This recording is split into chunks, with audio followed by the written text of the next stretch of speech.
The Defenders are back. Jessica Jones is already in Season 2 of Daredevil Born Again, and Luke Cage and Danny Rand are confirmed to make their return in Season 3. This is a huge step into expanding the street-level side of the MCU, or continue to do so following each of their own shows, all of which were cut a little short. While it's cool that they're returning in the Daredevil show, make no mistakes. These guys shouldn't just be part of Daredevil's supporting cast. There's a lot more to their story, and Marvel knows this. Their plans don't stop at Season 3, and Season 2 has already given us hints about it. Before we talk about their future though, let's take a step back real quick and talk about their past. Specifically, let's take a quick look at their relationship in the comics, and how those dynamics carried over into their shows. Luke Cage and Iron Fist, for example, have a friendship that dates all the way back to the 70s, when the two, along with Misty Knight and Colleen Wing, teamed up to save Luke's friends from the villain Bushmaster. They became close friends after that, particularly after Danny had his lawyer friend, Jerry Hogarth, clear Luke's name.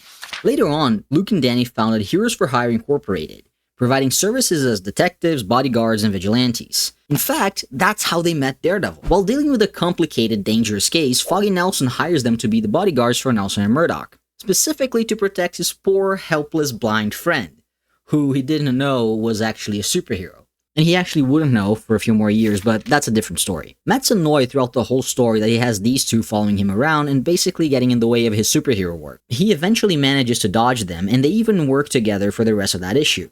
Matt even manages to keep his identity a secret. They remain friends after, with the occasional team-ups and even Christmas dinner invitations. They ran into many other heroes over the years, but most notably this new hero called Nitrous, also known as Jessica Jones. They met one night working together to stop some non-specific criminal activities by the Owl. This, by the way, was Jessica's second attempt at hero work, and just like her first one as Jewel, it didn't last very long. Though for different reasons this time. After the fight was done, the trio found two kids hiding, apparently related to one of the criminals they just put away. The kids would have to spend the night at the police station while waiting for social services to show up. But Jessica didn't want to put them through that and offered to take them to her place for the night. This way they could have some food and a real bed while they waited for the social worker. Understandably, they wouldn't let her take the kids without knowing who she really was, so she just unmasked right then and there so the kids could come with her. Luke really admired the gesture, and he even went to her apartment later that night to tell her so and check in on the kids. Luke and Jessica remained friends after, with benefits. They also worked together as Matt Murdock's bodyguards after he was exposed as Daredevil. He kept them around so he could keep denying that he's Daredevil, since, of course, now every villain in the city would be targeting him, and he needed to keep up appearances. They grew closer in the time working for Matt, and worked out some grievances that lingered from their previous encounters. And once Jessica found out she was pregnant with his baby, they got back together.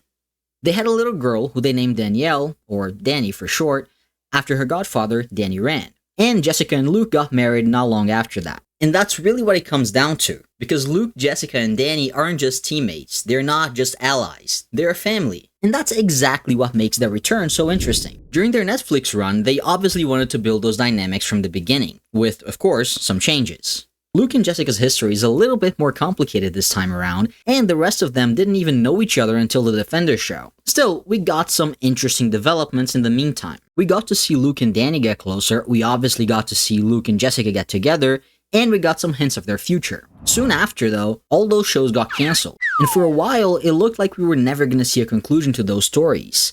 And it wasn't even about the character dynamics either. Full storylines got cut short, like Luke Cage as the King of Harlem, which I'll talk more about in a minute, and Danny Rand getting his powers back after he lost them earlier in the season. In case you don't remember, or skip that show entirely, I know a lot of people did, in Iron Fist Season 2, Danny Rand loses the Iron Fist to Davos, his childhood friend, rival, and just the bad guy for Season 2.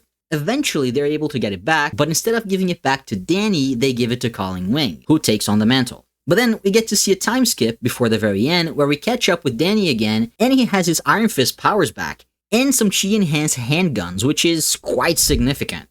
The handguns are the signature weapons of Orson Randall. He was a previous Iron Fist from the start of the 20th century, who had the ability to channel his chi into those handguns, making them fire powerful chi-infused bullets. Which is what we see Danny do in that last scene, and actually what we see Colleen do in her last scene too. Season 3 would likely give some focus on the legacy of the Iron Fist and give some more lore and context that we were still missing. Of course, that never happened. The show got cancelled like a month after it released, and we never got to meet Orson. So how are you going to address that in the future?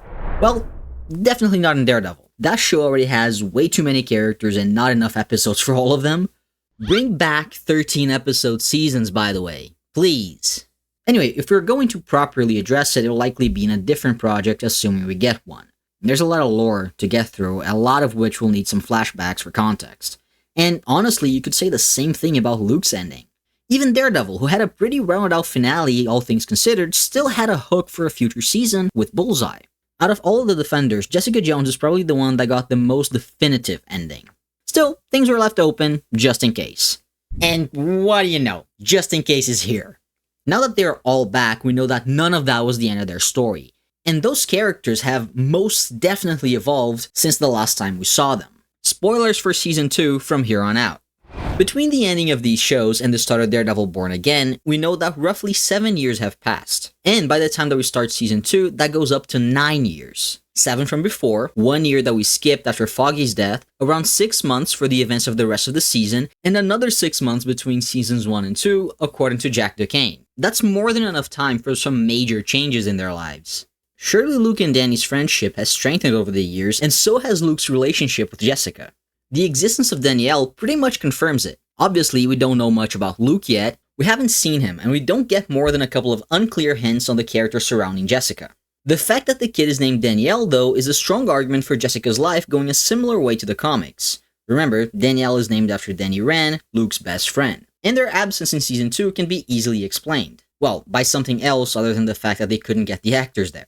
Usually when the baby is in any sort of danger in the comics, Luke and Jessica will take turns staying home to protect her, while the other goes fix the problem on their own. Who plays which part is mostly dependent on whose name is on the cover.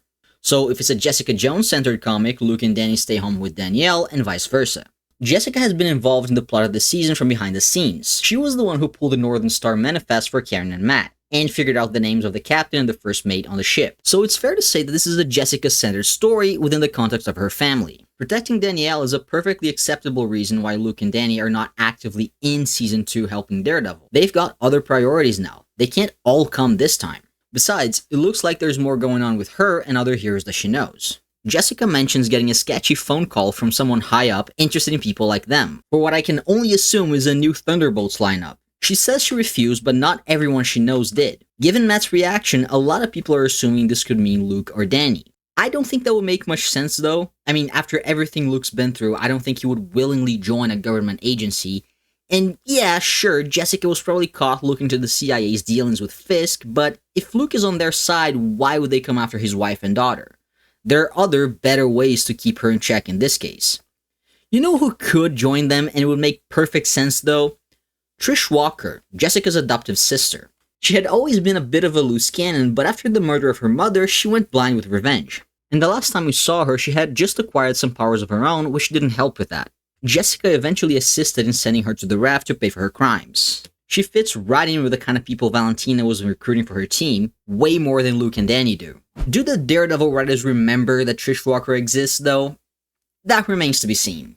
But regardless, for the rest of the video, I'll just talk about Luke in the context of his show, if that's okay. Last time we see him, Luke is the owner of Harlem's Paradise, and therefore the one in charge of all the crime happening in Harlem. Or lack thereof, thanks to him. In Season 2 of his show, the club is inherited by him from Mariah Dillard, who gave it to him to try and prove her point about how power can corrupt anyone, even the hero of Harlem, Luke Cage. That transformation and how Luke ultimately avoids it would be the plot of Season 3, but then, of course... Now, assuming that this hasn't changed, this means Luke has been the king of Harlem for almost 10 years and hasn't let the power corrupt him yet, or at least not enough that it would justify anyone taking him down, friends or otherwise. That's not too far-fetched though, given Luke's final appearance in the initial run of these shows, because it didn't happen in Luke Cage Season 2, but in Jessica Jones Season 3. He shows up after seeing a lot of Jessica and Trish on the news, and their conversation is what inspires Jessica to take Trish down. During that conversation, Luke says something that's quite significant. In fact, if I ever go too far, I hope that someone gives enough of a shit about me to take me down. Assuming that soon after this conversation they were able to talk and work things out, then, well, here's someone who would care enough to take him down if they needed to. And you can say the same thing for Danny Rand as well, and obviously eventually Danielle. In this context, it's less about taking him down though, and more about making sure he never goes that far. Who better to do that than his wife, I'm assuming they're married at this point, their daughter, and his best friend. And of course, it gives us a chance to actually see it happen on screen in a future project. So yeah, the Defenders are finally coming back. But they're not just bringing them back to Daredevil's world. He's just a small part of it. Because these characters were never meant to just be part of someone else's story, they have their own. And now it looks like the MCU will finally be able to tell it. There's a lot more that I can say about the Defenders and about their role in Season 3, but I'll leave it here for now. I guess you'll have to stay tuned for next time, so don't forget to subscribe and leave a like on the video, it really helps out the channel. What do you think? Are you excited to see the Defenders back next year? Do you want their solo projects back? Let me know in the comments down below. And I will be defending Finn Jones, by the way. He actually has become like a massive Iron Fist fan since the show was cancelled, so I'm really excited to see how that'll translate into his performance. Anyway, here's a list of comic books, either that I referenced in the video or that I just personally recommend that involve these characters. It's not a super detailed list or anything, I just figured I'd try something. And over here is a video that YouTube thinks you might enjoy, so go check it out. Thanks for watching, as always, and I'll see you next time. Bye!